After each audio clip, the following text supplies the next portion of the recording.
नमस्कार दोस्तों। एक खबर ने बड़ा भूचाल सा लाया हुआ है, खासतौर से उत्तर प्रदेश की राजनीति में। मुलायम सिंह यादव को पद्म विभूषण सम्मान दिया जाना। आप सब जानते हैं कि भारत रत्न को अगर छोड़ दिया जाए तो ये भारत का सर्वोच्च नागरिक सम्मान है जो भारत सरकार द्वारा दिया जाता है किसी भी क्षेत्र के व्यक्ति को। मुलायम सिंह यादव का निधन अभी कुछ समय पहले हो गया था।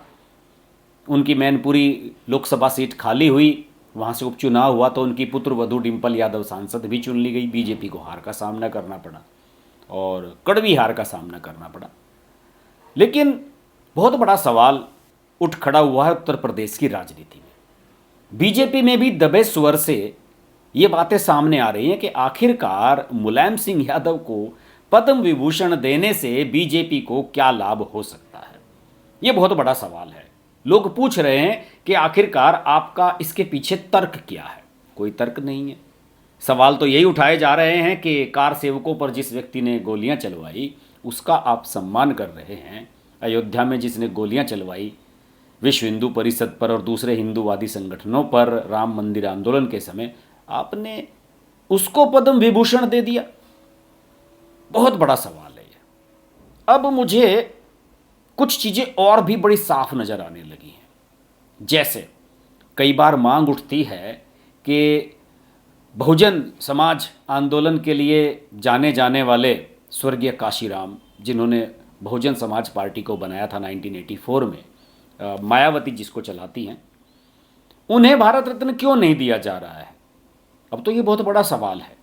अगर मुलायम सिंह यादव को पद्म विभूषण दिया जा सकता है तो दलितों का बड़ा आंदोलन चलाने वाले, उनके कई, मेरे हिसाब से तो सबसे बड़े मसीहा काशीराम को क्यों नहीं दिया जा रहा है। मैं तो कल ट्वीट देख रहा था अरुण राजभर का, जो इनकी पार्टी के नेता हैं, सुहेल देव भारतीय समाज पार्टी, ओम प्रकाश राजभर वाली।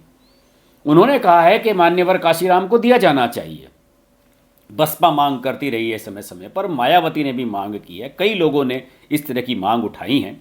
आपको याद होगा कि उन्होंने दलितों के लिए एक बड़े आंदोलन की शुरुआत की थी और उन्होंने दलित शोषित समाज संघर्ष समिति DS4 जिसको कहते हैं और the minorities communities employees federation BAMCEF, इसकी उन्होंने शुरुआत की थी 1971 में और बाद में फिर उन्होंने 1984 में राजनीतिक पार्टी बनाई। तो बीजेपी भी तो 1980 में या 84 में कितने में ही बनी है। तो बीजेपी जितनी ही पुरानी पार्टी है बहुजन समाज पार्टी, और उत्तर प्रदेश में इस पार्टी ने 1995 से 2012 के बीच में 4 बार शासन किया है, 4 बार मुख्यमंत्री बनी है मायावती। 2007 में तो पूर्ण मेजोरिटी के साथ बनी थी। बीजेपी के साथ तो इनका समझौता भी रह चुका है। समाजवादी पार्टी का तो कभी बीजेपी के साथ समझौता नहीं रहा। और लोग कहते हैं कि बहुजन समाज पार्टी अप्रत्यक्ष रूप से बीजेपी को लाभ पहुंचाती है। जहां पर समाजवादी पार्टी का प्रत्याशी प्रबल होता है, कोई मुस्लिम कैंडिडेट होता है, तो मायावती वहां मुस्लिम कैंडिडेट खड़ी कर देती हैं और बीजेपी का प्रत्याशी आसानी से जीत जाता है। तो इस सिनेरियो में तो कांग्रेस लगातार आरोप लगाती रही है कि ये बी टीम है बीजेपी की, बहुजन समाज पार्टी। मेरा तो मानना है, अपनी ओपिनियन की अगर मैं बात करूं, तो मुलायम सिंह यादव से बेहतर अगर इनको दे दिया जाता भारत रत्न काशीराम को, तो दलित वोट आपको मिल जाते। जो दलित वोट अक्सर आपसे अब छिटक जाते हैं। आप पिछले कई चुनाव में देखिए, 2019 के लोकसभा चुनाव में तो ये स्पष्ट हुआ था कि उत्तर प्रदेश में दलितों ने खुलकर बीजेपी के समर्थन में वोटिंग किया है। क्यों? क्योंकि मायावती ने समझौता कर लिया था अखिलेश यादव के साथ 2019 के लोकसभा चुनाव में, सीट शेयरिंग कर ली थी। तो दलितों को लगा कि यार ये मुसलमानों को सपोर्ट करने वाली पार्टी, समाजवादी पार्टी के साथ, यादवों को सपोर्ट करने वाली पार्टी के साथ मायावती जा रही हैं, हमें क्या मिलेगा, हम क्यों ना नरेंद्र मोदी को वोट दे दें। इतनी सारी योजनाएं नरेंद्र मोदी ने चलाई हुई हैं, राशन फ्री दिया जा रहा है, ये है वो है, इतनी सारी चीज़ें हैं दलितों के लिए जो योजनाएं चलाई हैं सरकार ने। तो उससे बेटर तो ये होता कि बीजेपी इनको दे देती भारत रत्न, पद्म विभूषण मुलायम सिंह यादव को देने के बजाय। बहुत सारा। और दूसरी तरफ एहसान फरामोशी देखिए कि डिम्पल यादव कह रही हैं कि साहब पद्म विभूषण तो कुछ भी नहीं होता है, इन्हें तो भारत रत्न मिलना चाहिए था। स्वामी प्रसाद मौर्य जो जुम्मा कुछ दिन पहले ही सपा में आए थे, अब MLC बन गए, चुनाव तो हार गए थे अपना, अखिलेश यादव ने उन्हें MLC बनवा दिया। लेकिन उनका बयान आ रहा है कि भारत रत्न देना चाहिए था। और मेरा तो ये मानना है कि जब कोई भी इस तरह का नागरिक सम्मान दिया जाता है तो आपके परिवार से पूछ कर दिया जाता है कि कहीं बाद में आप मना ना कर दें। अखिलेश यादव का कोई बयान नहीं आया हालांकि इस बारे में। मुझे लगता है कि अखिलेश यादव इससे बच रहे हैं क्योंकि उन्हें सम्मान ग्रहण करने के लिए राष्ट्रपति भवन जाना भी होगा अपने पिता की तरफ से।